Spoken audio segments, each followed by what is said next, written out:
The amazing thing about pickleball is how many racket sports people come from to play it. What are your strengths? What are your weaknesses from each sport? This took me a really long time to do. I know it won't show it, but I really love doing this, so please subscribe. I meet so many incredible people playing pickleball, and I always like to ask the question, what racket sport background did you come from? I already probably know because I know their strengths and weaknesses and I play to them. So watching this video, you'll win more games. Trust me, and you might find out a little more about yourself. This is obviously just the intro, and from seeing these clips, you can see how similar these sports are, but also how different. If you come from racquetball, badminton, tennis, or table tennis, you're in a good place. Trust me. And I'm gonna go through them one by one. One more point, just because you're coming from racquetball doesn't mean you shouldn't watch the table tennis one, because you're gonna find out your opponent's weaknesses. Guys and ladies, please subscribe, enjoy, get a Coke, put some popcorn in the microwave, get in your lazy boy, lay back, and enjoy the show. If you're coming from tennis to pickleball, your singles game will be incredible. This is Andre Agassi. I grew up watching Andre Agassi. He is just so amazing. That's James Blake, and this is so much like a singles point. This is Ben Johns, and he's playing Gabriel Joseph. Ben Johns is in the forecourt, and this is a pretty similar point to what we just watched. And look how he closes in. That's just like a tennis volley, and he hits a beautiful, beautiful shot. So this is a tennis overhead. What is gonna screw you up? It's that scissor kick. Look, when he turns, he does that scissor kick, he turns sideways, and what's gonna happen in pickleball when you do this, when you're dinking at the kitchen line? Can you see what he just put his foot on? That's a white line of the pickleball court. Not many people even pick up on this, but I watch so much pickleball and it happens all the time. I've done countless videos. This is Rich Lively. He's coming from tennis and he's not doing that scissor kick. At least he's not doing it when he's at the kitchen line. If you look at the second overhead, he actually does it. But if you're at the kitchen line, use that offhand to balance you and put the ball away. Now, tennis players are going to have amazing topspin lobs. This is Rafael Nadal. He is pretty incredible, and he hits the ball with a ton of topspin. So if you're a tennis player coming to pickleball, I would strongly tell you to get an Electrum, Pursuit, a spiny paddle. And this is me. I'm playing with the Electrum. I'm not sponsored, So you are going to have an amazing topspin lob. Use it.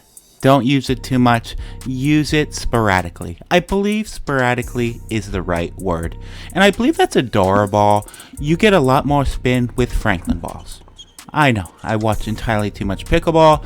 If you're coming from tennis to pickleball, your strokes are going to be way too loopy. That was Rafael Nadal.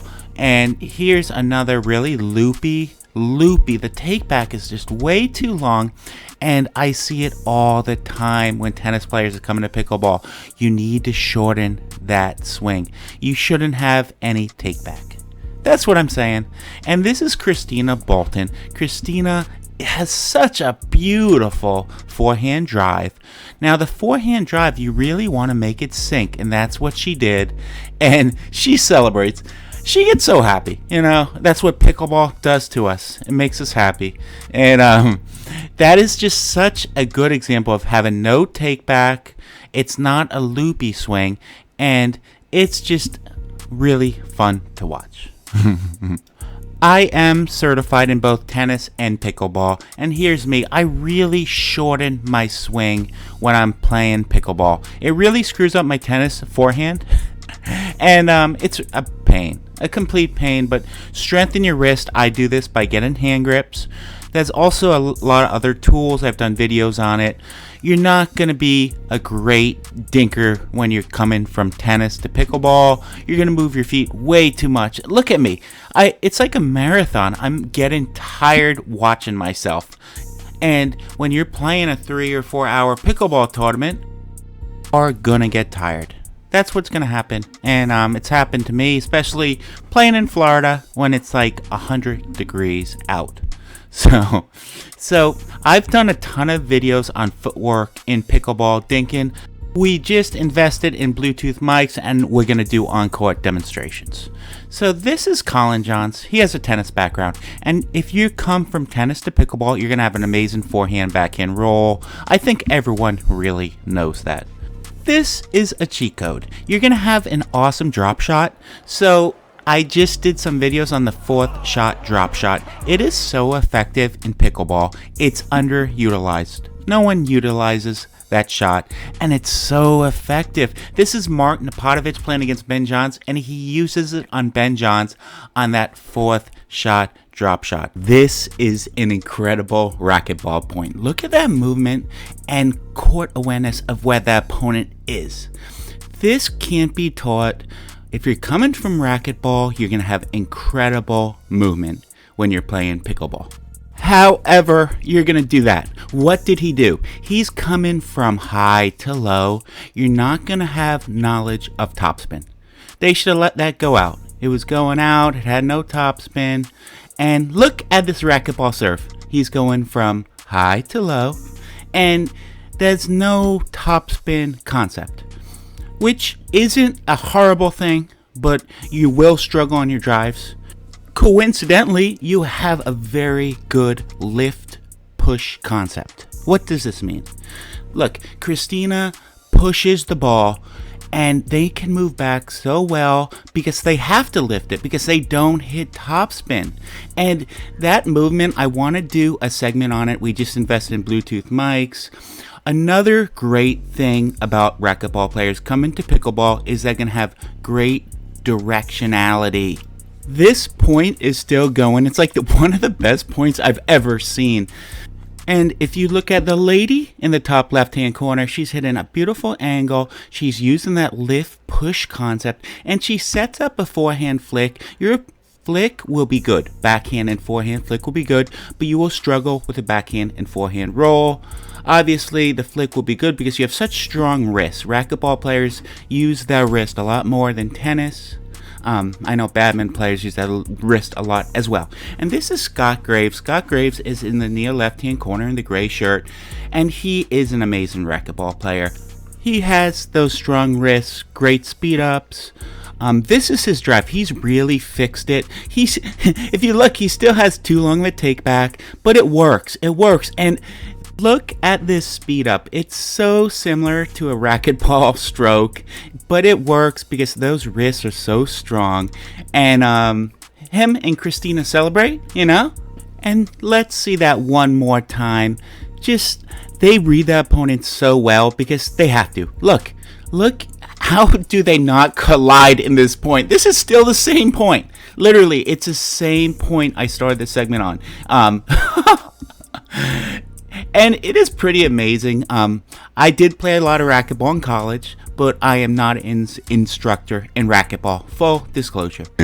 And this is Clifford Joseph from Cliff Pickleball, our rival station. He is an incredible table tennis player. His reaction time is really good because he's coming from table tennis, and he just played the PPA in Orlando for a pro pickleball. So he is really good. And look at that backhand roll. How does that translate to pickleball? It translates perfectly. Look at that. It is so smooth. He's going from low to high.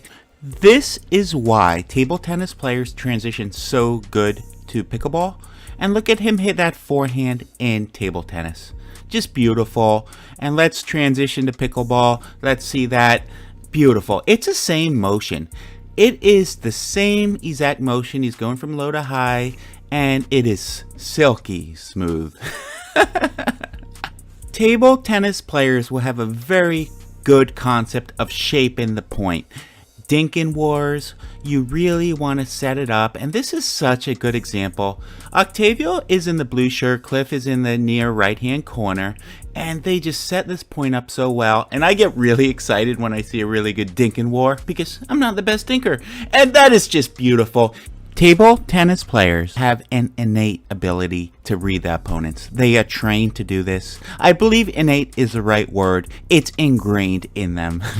Table tennis players will not have the best overhead. They're not used of the overhead motion. Mark's rated 2150 in table tennis, and he's developed a good overhead. But I like to teach this skyhook motion. That's Lydia. She lives in the Villages. Very accomplished in tournaments, but that skyhook motion's a lot easier on the shoulder. So I teach that to table tennis players converted to pickleball. This is Patricio Perea. He's rated 2300 in table tennis. And if you watch this tournament, he plays such a good match. But look how there's so many similarities between table tennis and pickleball. There's just so many similarities. And look, this guy comes out of his socks. Look at all that spin. That's why table tennis players really do good with those spinny paddles. This is Patricio playing pro against me and David Nell in Tampa. And he can really read his opponents. He moves them around, very deceptive. And look, he carves that point and he makes me look like a piñata. It's really tough doing these segments when you look really bad on camera. But really good friend. And Patricio, come back to Orlando. Table tennis players will have no outball concept. They hit a lot of outballs. If you look at Octavio, he's in the near right-hand corner in black. But let's count how many outballs he hits. I would say that's 1, that's 2. The reaction times are so good, but in ping pong or table tennis, everything hits a table. So they have no outball concept. And that's me in the top right-hand corner, and I'm just defeated. I have no idea how Octavio got so many of these balls back.